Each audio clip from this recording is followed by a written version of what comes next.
ishtirokchilari, bugun tumanimiz ijtimoiy hayotda muhim voqelik, davlatimiz rahbari tomonidan ilgari surilgan inson qadri uchun tamoyili bugun mahallalarimizda, ayniqsa yoshlarimizning bo'sh vaqtini mazmunli tashkil etish, ularning iqtidorini yuzaga chiqarish misolida o'zining amaliy ifodasini topmoqda.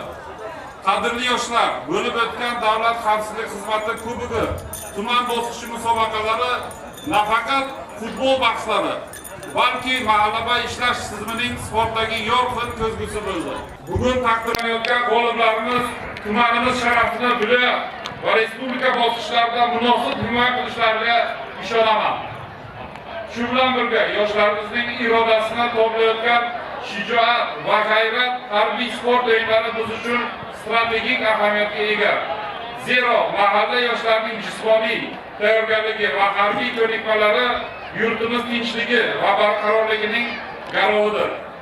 Zafarli o'rinlaringiz muborak bo'lsin aziz yoshlar.